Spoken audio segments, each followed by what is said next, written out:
Hello guys, welcome to another session. Hope you are doing fine. We have a long way to go. Let us plunge in. Today we'll discuss about the stomach, right? We are looking at the viscera, abdominal viscera. We have already have a cursory look at abdominal esophagus, right? Today our topic is stomach. Stomach or gaster. In Greek, it is gastro, from which came gastro, gastric, like that. And in Latin, it is called as venter, from which called ventral, right? So the stomach is the widest and most distensible part of the alimentary canal between the esophagus and duodenum. So it is the most widest and most distensible part, right? The main functions, you have already seen these functions in your physiology. It forms a reservoir of food, right? It mixes food with gastric secretions to form a semi-fluid substance called chyme, right? Controls the rate of delivery of chyme into the small intestine to allow the proper digestion and absorption into the small intestine. Hydrochloric acid secreted by the gastric glands destroys bacteria present in the food and drink. Casel's intrinsic factor, right, present in the gastric juice helps in absorption of vitamin B12 in the small intestine. You already know these things, right? These are the role or functions of stomach. Coming to the location, stomach is situated in the upper part of the abdomen, left part of the abdomen, right?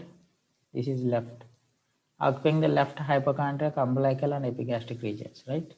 Left hypochondriac, epigastric, and umbilical regions, right?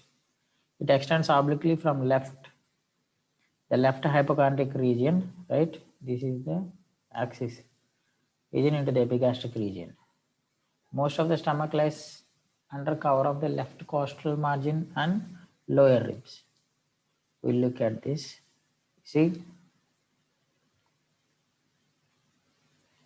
You see, this is the stomach, right? Selected structure is stomach.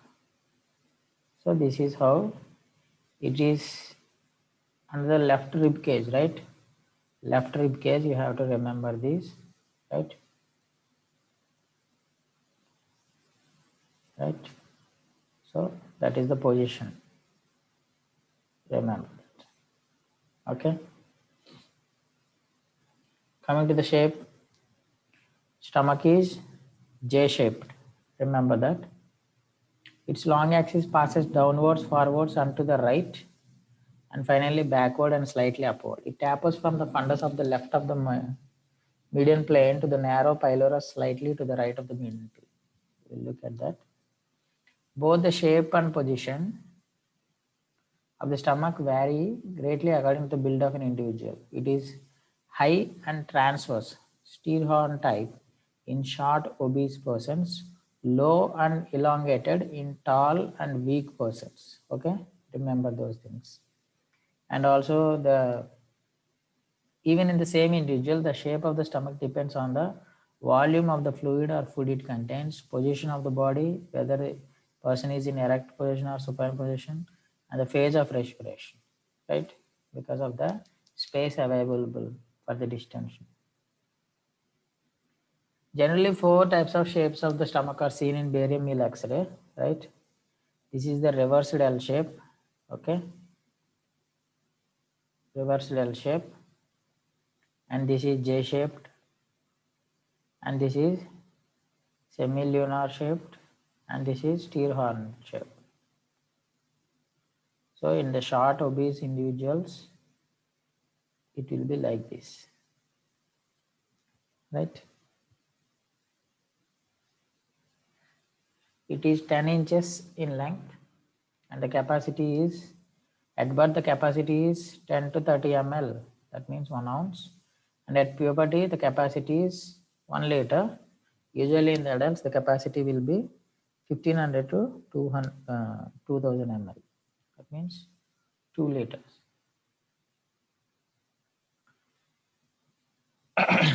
And coming to the external features, right? These are the external features. There are two ends to the stomach, right? This is cardiac end, and this one is the pyloric end. And there are two curvatures, right? This is lesser curvature and this one is greater curvature. And there are two surfaces, right?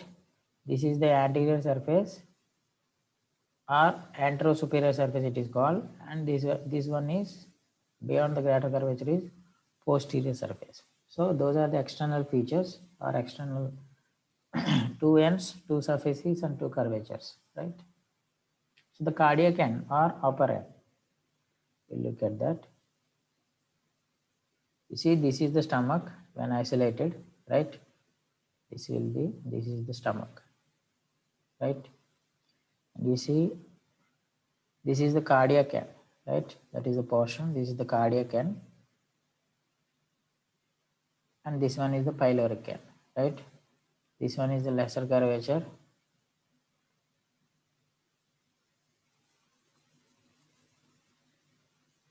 So this is the cardiac end, and this one is the pyloric end. This one is lesser curvature, greater curvature. This one is anterior, right? And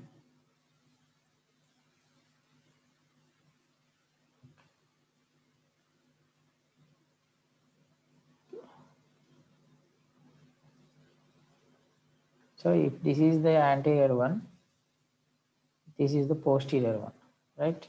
Posterior surface.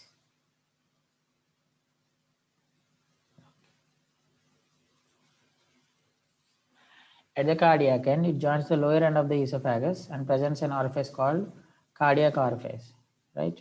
And pyloric end, it joins the proximal end of the duodenum. So the stomach is situated between esophagus and duodenum and presents an orifice called pyloric orifice.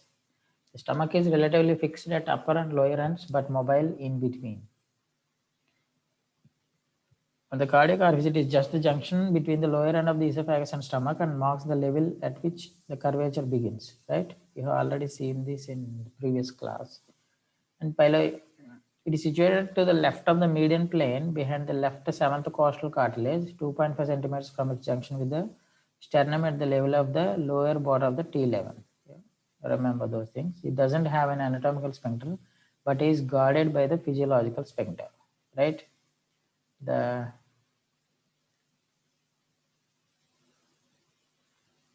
Z line, right?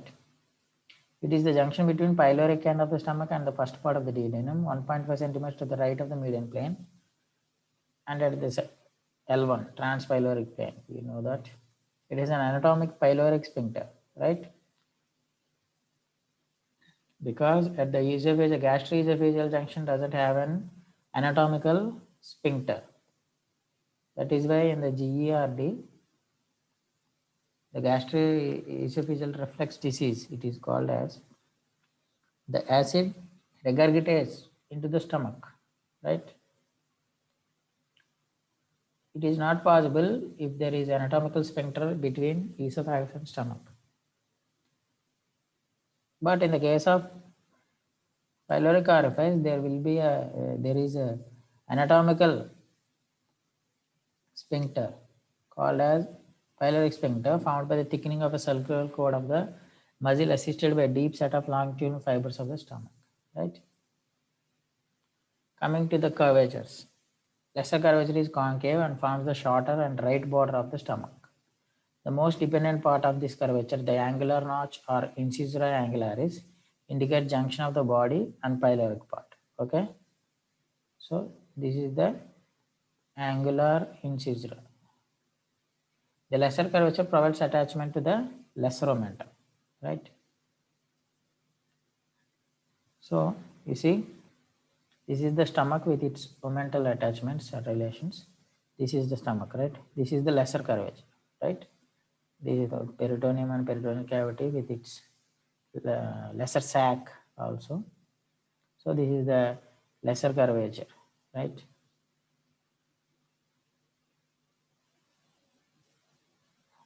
Greater curvature is convex and forms the longer left border. At its upper end, this curvature presents a cardiac notch, which separates it from the left aspect of the esophagus. The greater curvature provides attachment to the greater omentum, gastrosplenic, and gastrophrenic ligaments. Coming to the surfaces, it has anterior or superior surface and posterior or inferior surface, right? It is well represented in the diagram, and you also. So this is the anterior surface of the stomach, whereas this one is the posterior and inferior surface of the stomach, right?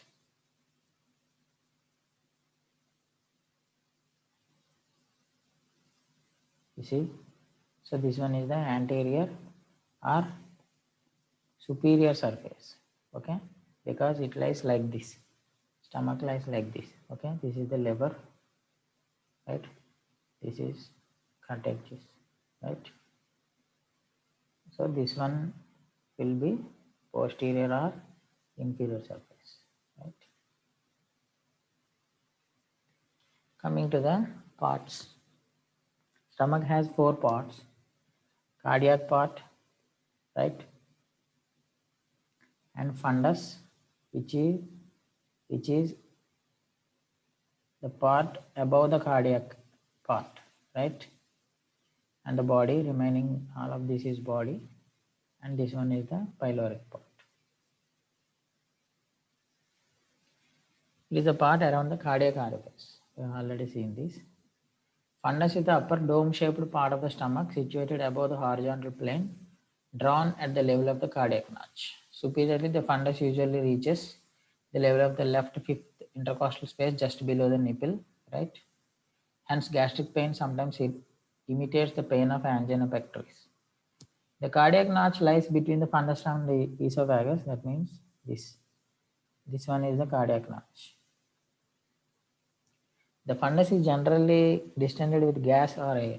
This is important, which is clearly seen as the radiolucent shadow under the left dome of diaphragm in a skiagram, right? There will be a gas bubble in the X-ray. You see? So this is the cardiac end. So this notch is cardiac notch. Above the dome shape, above the cardiac orifice is cardiac notch is fundus. Right? This is the body. We have to see. This is the pyloric antrum, pyloric canal, sphincter. Major part of the stomach between fundus and pyloric antrum. It can be distended enormously along the greater curvature. You see, this is how it is distends. Stomach like this, but distending, right?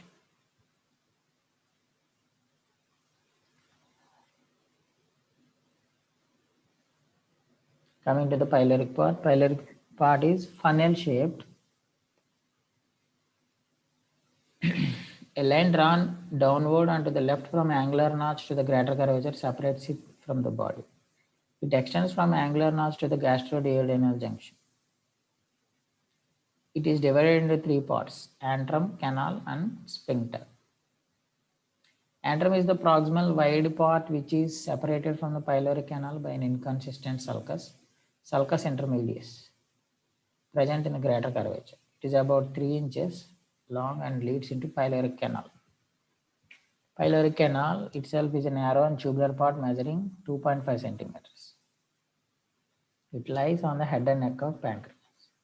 Pylorus means gatekeeper in Greek, is distal most and sphincter region of the pyloric canal. The circular muscle fibers are markedly thickened in this region, which control the discharge of stomach contents through pyloric orifice in the duodenum, So because it forms as a sphincter, it controls the passage, right?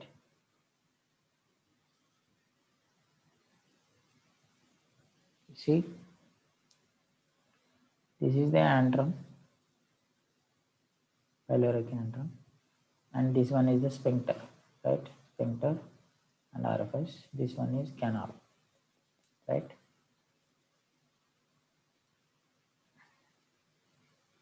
From angularis incisura to the body. So this one is the antrum. This is canal, right? You see how the pyloric orifice looking.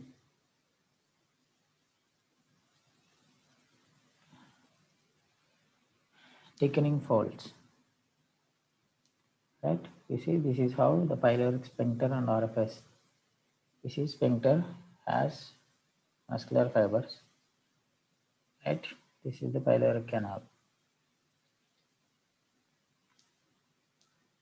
Coming to the relations, it has peritoneal relations. The stomach is covered by peritoneum except where blood vessels run along its curvatures and a small area called bare area of the stomach, posteriorly near the cardiac orifice. So, posterior surface of the cardiac orifice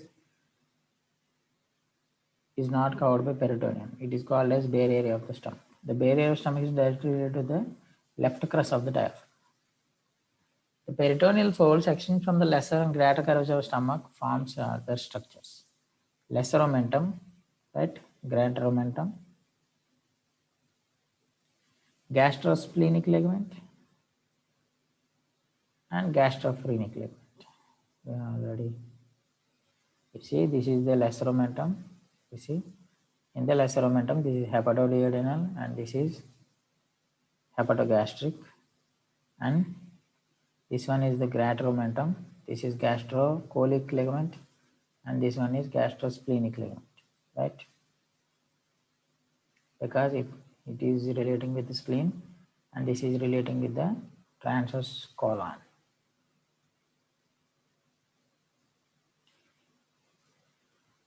So, you see, gastrosplenic, transverse mesocolon, hepatogastric, hepatoduodenal, gastrocolic, and this one is gastrophrenic. Coming to the visceral relations. Relations of the anterior side. On the right side, the surface is related to the gastric impression of the left lobe of the liver and near the pylorus to the quadrate lobe of the liver. So, anteriorly it is related with the liver, and the left half of the surface is related to the diaphragm and ribcage, and lower part is related to the anterior abdominal wall, right? So, anteriorly this is liver and abdominal wall and ribcage, right? See, these are the impressions. So this is phrenic surface, epigastric surface, hepatic surface. Anteriorly, we'll look at that. So you see, so this one is the left lobe of the liver, right? So anteriorly it is related to the liver and rib cage, right? And also to the anterior abdominal wall, transverse abdominis, innermost part, transverse abdominis, like that. A triangular area of the stomach in contact with the anterior abdominal wall.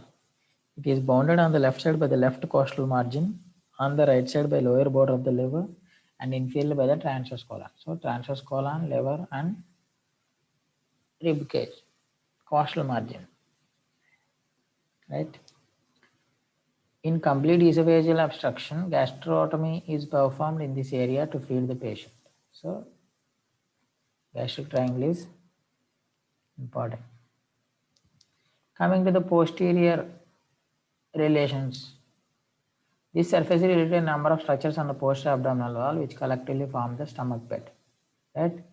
The stomach bed structures are diaphragm, left kidney, left suprarenal gland, pancreas, transverse mesocolon, left colic flexure, splenic artery, and spleen, right? So this is called as stomach bed, right? left kidney, left suprarenal gland, spleen, diaphragm, right? Splenic artery, flexure, pancreas, transverse colon, mesocolon. You see, this is the stomach bed. Stomach is lying on these things, right? We'll look at that. So this is the anterior, right? And this is posterior, right? So you see, posteriorly it is related with the left kidney and left suprarenal gland, and this one is the spleen, right? Okay, I'll do one thing, I'll remove.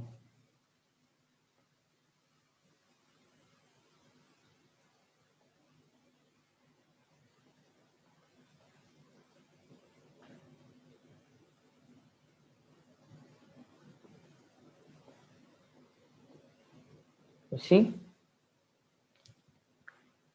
so this one being the stomach, right? So posteriorly stomach bud our posterior visual relations are left kidney, left suprarenal gland, spleen, splenic artery, because splenic artery is related posteriorly with the stomach. You see, it lies immediately behind stomach, and this one being the pancreas, right? This is the pancreas and flexion, right? So those are the posterior relations of the stomach or stomach bed, right? See, these are different. So microscope stomach has 4 coats. From outside inward, these are serous, muscular, submucous, and mucous coats. Serous coat is formed by the peritoneum. The muscular coat consists of 3 layers of unstriped muscles: outer longitudinal, middle circular, and inner oblique. Close to the pyloric end of the longitudinal muscle coat separates into superficial and deep fibers. These forms the pyloric sphincter, right? You see? So, outer longitudinal, middle circular, inner oblique. See?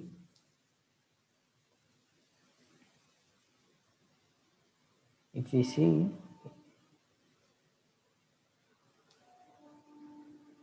you see, this is the serosa, mucosa, sorry. So this is oblique, and this is circular, and this is longitudinal. You see?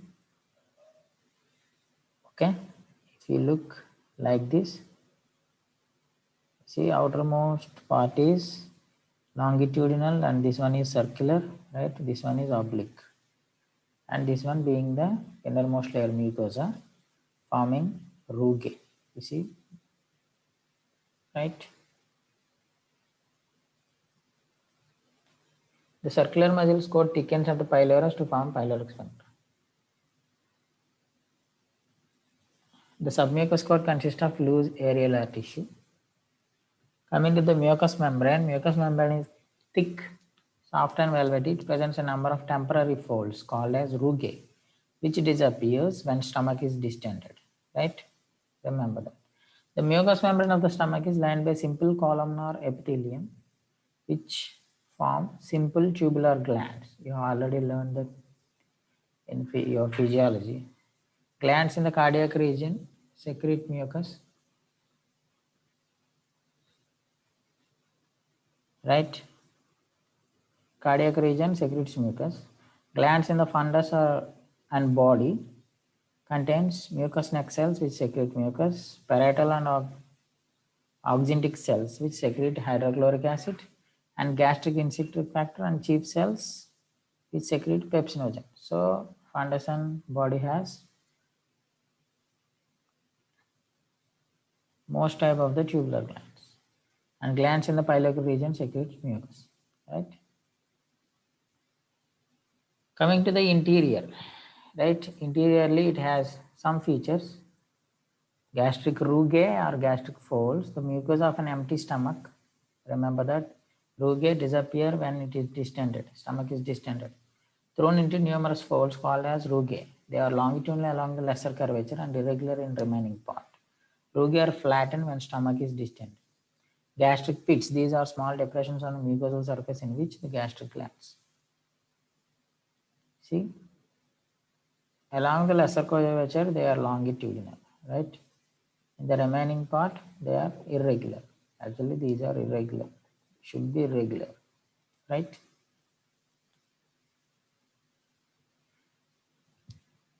Another interior feature is gastric canal or Magen stress. A longitudinal furrow that forms temporarily during swallowing between the longitudinal folds of the mucosa along the lesser curvature. So the canal is just a furrow formed between the rugae, right? A canal-like structure or a furrow along the lesser curvature is called as gastric canal. The gastric canal forms due to film attachment of the gastric mucosa to the underlying muscular layer, which doesn't have an oblique layer at the site. The canal allows a rapid passage of the swallowed liquids, remember these things, along the lesser curvature to the lower part before it spreads to other parts of the stomach. So whenever we swallow a liquid, it immediately goes along the lesser curvature, right? Thus, the lesser curvature is the subject to maximum insult of the swallowed spicy food and irritable liquids, example, alcohol, which makes it vulnerable to gastric ulceration. So, gastric ulcers are more prone in this region, right?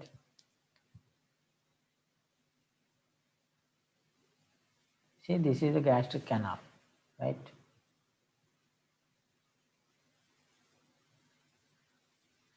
Coming to the arterial supply. The arterial supply derived from celiac trunk and its branches, right? Left gastric artery, right gastric artery, left gastroepiploic artery, right gastroepiploic artery, and short gastric arteries. Left gastric artery from celiac trunk, right gastric artery from common hepatic artery, left gastroepiploic artery from splenic artery, right gastroepiploic artery from gastroduodenal artery, short gastric arteries from splenic artery. I hope you remember the celiac trunk. You see, this one is the right gastric artery, and this one is the left gastric artery. And this one being the right gastromental or gastroepiploic artery, and left gastromental or left gastroepiploic artery, right? Here will be short gastric arteries. See, so right gastric artery is a direct branch of hepatic artery. Left gastric artery is a direct branch of celiac trunk, right? Right gastroepiploic artery is a branch of gastroduodenal artery. Left gastroepiploic artery is a branch of splenic artery, right? See, so these are the short gastric arteries. We have already seen all these arteries, and we dealt with the celiac trunk, right? So this is the left gastric artery, which is a direct branch of celiac trunk, right?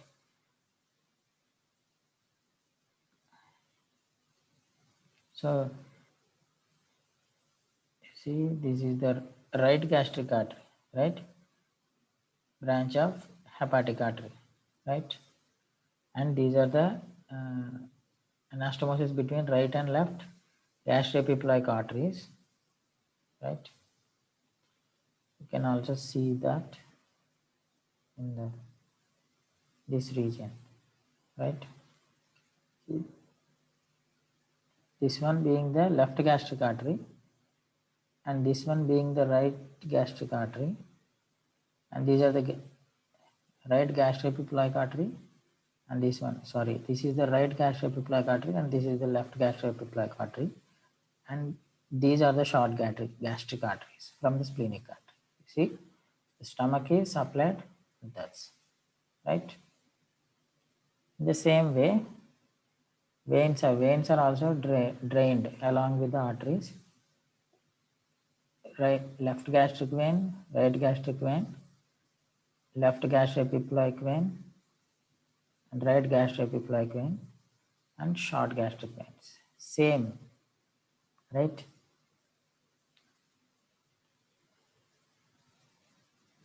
Venous drainage is also same. See,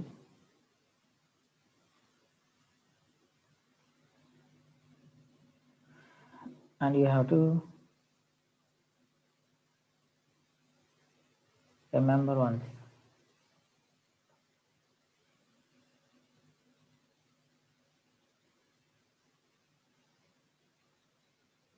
The left and right gastric veins drain directly into the portal vein. Left gastroepiploic and short arteries into the splenic vein. Right gastroepiploic veins drains into the superior mesenteric vein. This is most important point. You see, so this one is the portal vein, right? Right and left. Right and left gastric veins drains into the portal vein, right? And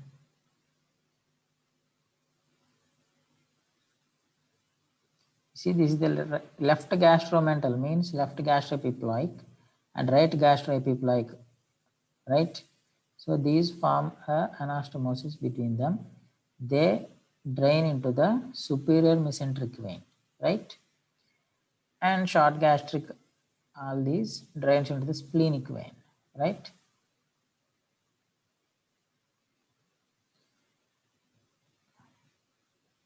You have already seen that. Okay, coming to the lymphatic drainage, the knowledge of the lymphatic drainage is very important clinically because the gastric cancer, carcinoma of stomach, spreads through lymph vessels, right? For descriptive purposes, stomach is divided into 4 lymphatic territories. First, divide the stomach into right 2/3 and left 1/3 by a line along its axis. Now divide the right 2/3 into upper 2/3, area 1, and lower 1/3, area 4. Left 1/3 into upper 1/3 and lower 2/3, area 2, right? In this way, 1 to 4 areas. You see, area 1, area 4, area 3, area 2. This is the right, this is the left 1/3, right 2/3, in upper 2/3 and lower 1/3, upper 1/3 and lower 2/3, right? Area 1 is the largest along the lesser curvature. The lymph from this area is drained into the left gastric lymph nodes along the left gastric artery. So the lymph nodes following the course of left gastric artery. These lymph nodes drain to abdominal part of esophagus. Area 2 includes pyloric antrum and pyloric canal along the greater curvature of the stomach. Greater curvature, where carcinoma of stomach most frequently occurs in this area. So the lymph from this area is drained into the right gastroepiploic lymph nodes along the right gastroepiploic artery and pyloric nodes, which lie in angle between the first and second parts of the duodenum. So left gastric lymph nodes, right gastroepiploic lymph nodes, these are the most important things along with pyloric nodes because this is where carcinoma stomach happens. Pancreatic area 3 is pancreatic splenic or pancreatic lineal nodes, right? Area 4, pyloric antrum and canal along the lesser curvature. Area 2 is pyloric antrum along the greater curvature. The lymph from this area is drained into the right gastric nodes, right? Efferents from all these lymph nodes groups pass to the celiac nodes. Efferents from celiac nodes enter the cisterna chyli, right? See, area 1, left gastric nodes, see, right? These are the right gastric nodes along the lesser curvature pyloric antrum. Pyloric nodes, right gastroepiploic nodes along the greater curvature, pancreatico-splenic nodes, right? These drains into the celiac nodes. Celiac nodes is receives these lymph, right? This ultimately opens into the thoracic duct, right? These are the different nodes, gastroepiploic, hepatic, right? I'll show.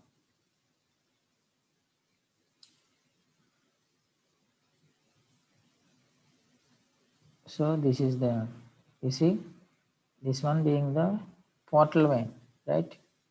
So these are emptying into the portal system. So this is the lymph nodes, right? You see along the greater curvature, gastromental lymph vessels and lymph nodes, pyloric lymph nodes, right? Hepatic. All these opens into the thoracic duct, right? From thoracic duct, this is intestinal lymph trunks, right? You have seen those things in the previous classes, right? So that is regarding lymphatic drainage of the stomach. Okay, this is very important. Stomach carcinoma is most common in this area, right? Gastric ulcer is most common in this area. So because this is where the carcinoma happens, so these nodes are very important. Pyloric nodes, gastroepithelial nodes, right? See, these are the different nodes. Go through the colors. So this is the celiac nodes, right? These are the gastric nodes, gastroepithelial and hepatic, mesenteric, pancreatic, spleen, pyloric and pyloric, right? So this is a simplified structure. Coming to the nerve supply, stomach receives both sympathetic and parasympathetic nerve innervation. Sympathetic fibers derived from T6 to T1, T10 spinal segments via greater splanchnic nerves and celiac and hepatic plexus, right? So this also we have covered in the autonomic nervous system in the previous classes. Go through that class, it will be more clearer to you. They reach the stomach by running along its arteries. The sympathetic supply of the stomach is vasomotor, motor to pyloric sphincter and inhibitory to the remaining gastric musculature. Serves as a chief pathway for pain sensation from the stomach. Coming to the parasympathetic, directly from the vagus nerve, there is anterior vagal trunk derived largely from left vagus and partly from right vagus, enters the abdomen and anterior surface of the esophagus. This is about anterior vagal trunk, right? Soon after entering the abdomen, it gives off branches, hepatic, celiac, and gastric branches, anterior vagal trunk. Hepatic branch is part of the lesser omentum to the porta hepatis and supply liver and gallbladder. It also supplies a branch to pyloric antrum, hepatic branch. Coming to the celiac branch, celiac plexus. Gastric branch are nerve to latar jet, nerve of latar jet, largest of the three branches, which follows the lesser curvature and distribute anterior gastric branches to the stomach as far as the pylorus. The nerves of latar jet supply the acid and pepsin secreting areas of the stomach. Right, coming to the posterior vagal trunk, derive largely from right vagus and also from left vagus. So anterior derives largely from left vagus, whereas the posterior vagal trunk derives largely from right vagus. Right. Soon after entering the abdomen, it gives off three types of branches: celiac branch, nerve of Grassi, right? The name given to one or more branches of the posterior vagal trunk which arise at the level of gastroesophageal junction and supplies the gastric fundus, right? So nerve of Grassi. Gastric branch, nerve of latar jet along the lesser curvature, right? So from T6 to T10, from celiac ganglion to stomach, right? And also vagal to stomach. This is sympathetic and this is parasympathetic. Coming, this is the anterior vagus, right? Anterior vagus giving branches to anterior gastric nerves, and also this is the anterior vagus, right? Hepatic nerves, hepatic branches. This is the gastric branch, right? Coming to this is the posterior one forming celiac ganglia, celiac nerves, right? Different. Let's see. So if you see, this is the vagal trunks, right? So we are looking at from posterior aspect, right? So this must be the posterior vagal trunk and this must be the anterior vagal trunk, right? So that is anterior vagal trunk and posterior vagal trunk. So these are the branches of anterior vagal trunk, right? Supplying the fundus and supplying the lesser curvature, along the lesser curvature. That is anterior, right? So this is anterior. And coming to the posterior, it is also supplying fundus, right? These are the fundus and these are the gastric, right?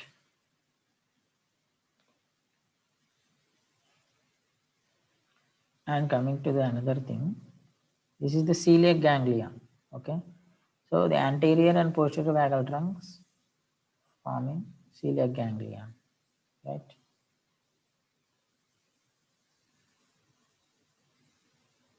Coming to the applied anatomy, carcinoma, right? Cancer of the stomach. In the region of the pyloric antrum along the greater curvature of the stomach. Gastric cancer spreads by lymph vessels to the left supraclavicular lymph nodes. The enlarged and palpable left supraclavicular lymph nodes. Left supraclavicular lymph nodes is called as Virchow's node, right? Maybe the first sign of gastric cancer, Trogier sign. So when the Virchow's node is palpable, it is called as Trogier sign. The cancer cells reach the left supraclavicular lymph node through the thoracic duct, right? And also when to treat the chronic duodenal ulcer, surgeons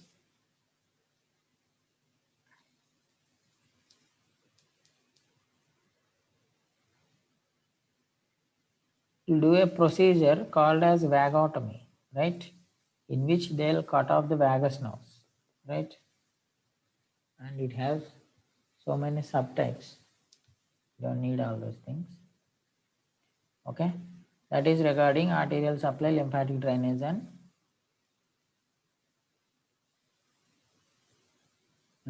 innervation of the stomach, right?